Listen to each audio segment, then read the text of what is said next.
Баршаңызға сәлем, мен Бағдәулет. Бүгінгі видео сабақта біздер нағыз британдық акцентте өте жиі қолданылатын бір дауысты дыбыспен танысатын боламыз.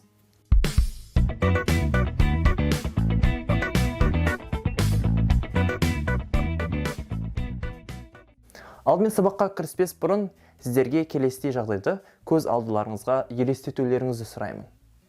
Сіз қандай да бір бөлмеге кірген кезде бөлмеден бір жағымсыз иістің шығып тұрған байқадыңыз. Ол мүмкін қандай да бір нан тұрып қалған, не болмаса иісі шығып кеткен ірімшік шығар. Сол жағымсыз иіс сіздің мұрныңызға келген кезде сізде қандай реакция пайда болады? Сізден қандай дыбыс шығады? Міне, сол дыбысты бүгін біздер осы сабақта үйренетін боламыз. Сіздерді қайдан білмеймін, бірақ менде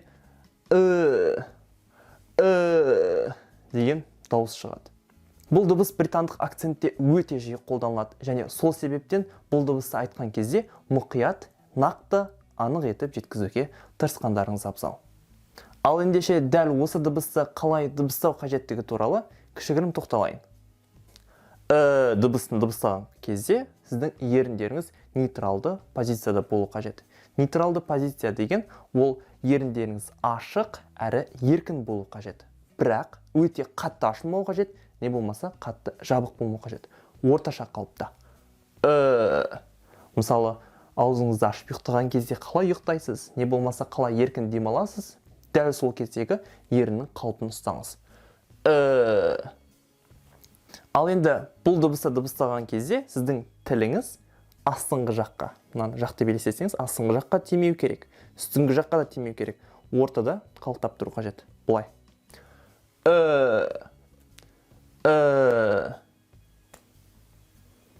Түсінемін, шамалы біртүрлі дыбыс, бірақ сөйлемнің арасында не болмаса сөздерді айтқан кезде бұл дыбыс онша қатты біртүрлі болмайды. Және сондай-ақ назар аударатын жайт, бұл дыбысты дыбыстауды міндетті түрде үйреніп алыңыз. Себебі сіз қазақ тілінің акцентінде, орыс тілінің акцентінде, не болмаса тіпті американдық акцентте сөйлейтін болсаңыз, онда бұл дыбысты біздер британдық акцентте басқаша дыбыстаймыз. Сондай-ақ қаншама дыбыстардың, екі дыбыстың қосылуы, не болмаса тіпті үш дыбыстың қосылуын дәл осы дыбыс атқарады. Сондықтан да мен әрбір осы сабақты айтқан кезде менің артымнан міндетті түрде қайталап жаттыға отырыңыздар.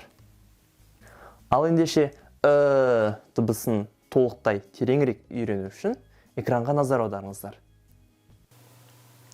Ал ендеше экранда көріп тұрғандарыңыздай, дыбысын таңбасы келесідей з-ға ұқсаған болып келеді. Және одан кейін көріп тұрғандарыңыздай екі қос нүкте бар.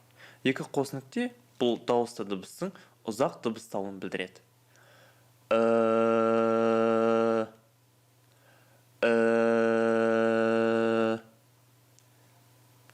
Ал енді мұндағы суретке бейнеге қарайтын болсақ, бұл адамның ауыз қуысы деп алайық. Ол қатты ашық, не болмаса қатты жабық деген мінекей деңгейлер көрініп тұр. Ал дыбысын дыбыстаған кезде біздің ауыз қуысы жартылай ашылу қажет. Яғни қатты жабық та емес, не болмаса қатты ашық та емес. Ортаңғы қалыпта тұру қажет. Ал мұнда екі қос нүкте, нүктелер, бұлар тілдің ұшы. Тілдің ұшы демек ауыз қуысының ортасында тұрады. Көріп тұрғандарыңыздай. Ал енді келесі осы дыбысын жиі кездесетін жағдайларына тоқталайық. Дыбысын сіздер міндетті түрде дұрыс дыбыстап айта білулеріңіз қажет. Себебі ол көптеген әріптердің қосындысын дыбыстап бере алады. Мысалы, қарап тұрсақ, мұнда и және а дыбыстарының қосылуына. Мысалы, person. Person. I know this person. И, а дыбыстарының қосылуы. Earth. The earth goes around the sun. You а дыбыстарын қосылу арқылы. Turn. Turn left and turn right. I және а дыбыстарын қосылу арқылы.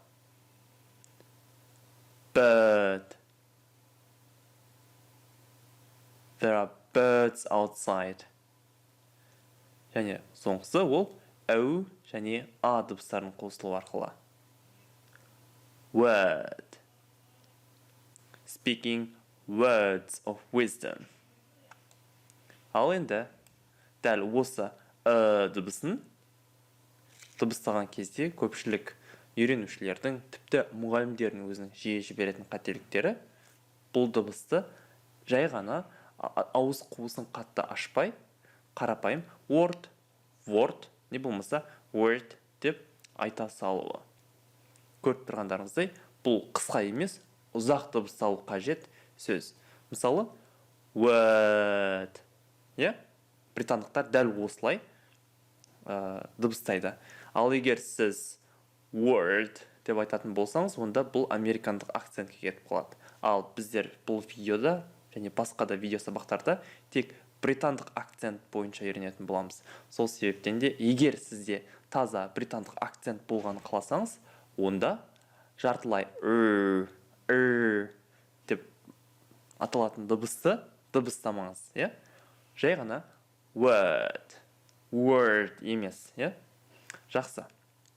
Олай болса, енді келесі сөйлемнің басында, ортасында және аяғында осы дыбыстың кездесуіне тоқталайық.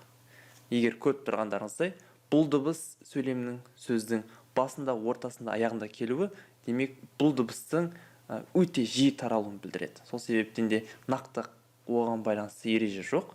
Егер сіз қандай да бір осы дыбыстардың қосылуында дыбыс ма, әлде дыбысы емес пе деген күмән туса, онда міндетті түрде сөздікке қараңыздар. Сөздіктегі транскрипцияға қарап анықтауға болады.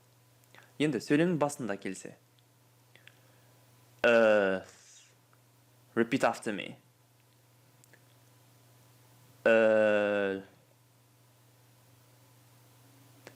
Early.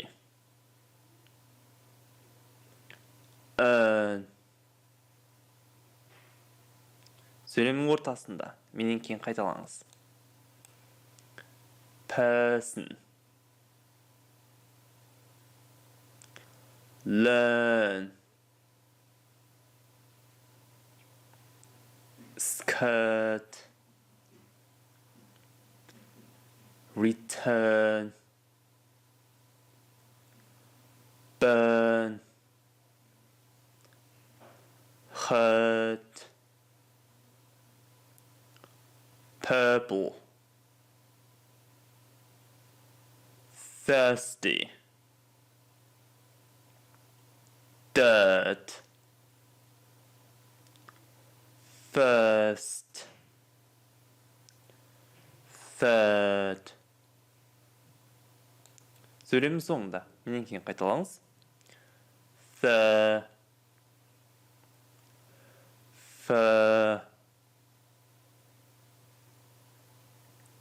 Stir. Және соңғысы deter. Мінекей біздер енді сөздің басында, ортасында және аяғында келетін жағдайларына тоқталдық. Ал ендеше сөйлемнің арасында осы сөздерді айтып берейік. Мен қазір сөйлемді бір рет емес, екі рет қайталаймын. Біріншісінде жай, екіншісінде жылдам. Және менен кейін міндетті түрде қайталап отырыңыздар.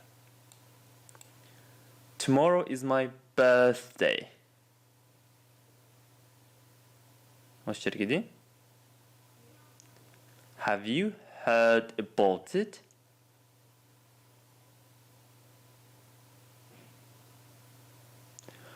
Tomorrow is my birthday. Have you heard about it?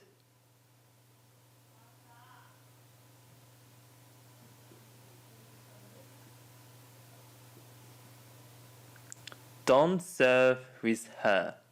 Kurt.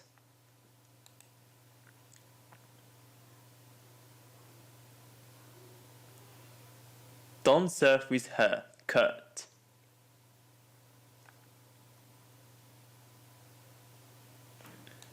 Burn the dirty shirt first.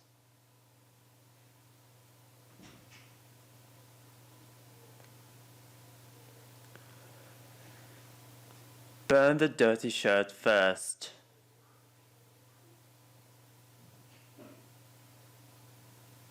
Және соңғысы бізде ол she got a fur shirt.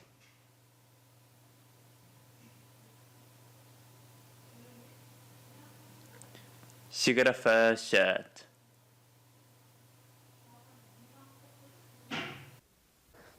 Менен тағы 3 рет қайталаңыздар.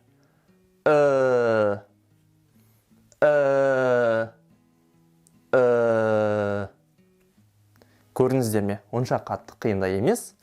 Бар болғаны практика жасасаңыздар, міндетті түрде бұл дыбысты өте керемет, ашық, анық етіп дыбыстай алатын боласыздар. Сондай-ақ достар, таза британдық акцентте сөйлей алу бұл сіздің сөзіңізді, әрбір айтқан әріптеріңізді, дыбыстарыңызды нақты, таза әрі түсінікті етіп көрсетеді. Сол себептен де белгілі бір акцентте жақсы сөйлей алуға тырысыңыздар. Ал менің сөйлейтін акцентім және менің сіздерге үйрететін акцентім ол RP акценті деп аталады. RP Received Pronunciation. Бұл британдықтардың жалпы сөйлеу акценттері.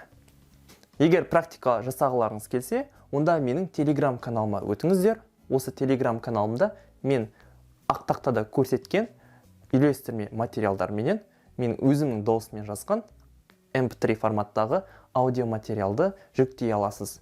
Жүктей отырып, сіз үйлестірме материалға қараңыз және менің аудиомды қосып қойып, артынша менен кейін қайталап өзіңіздің тіліңіздің, еріндеріңіздің бұлшықеттерін жаттықтырыңыз. Сонымен достар, бүгінгі сабақ осымен тәмам. Сіздерге видео ұнады деген ойдамын. Егер ұнаған болса, онда міндетті түрде комментарийға өз пікірлеріңізді қалдыра кетіңіздер. Сондай-ақ мен апта сайын осы британдық акценттердің әрбір әріптеріне жеке тоқталатын боламын. Ол видео сабақтарымды жіберіп алмас үшін міндетті түрде менің YouTube каналыма жазылыңыздар.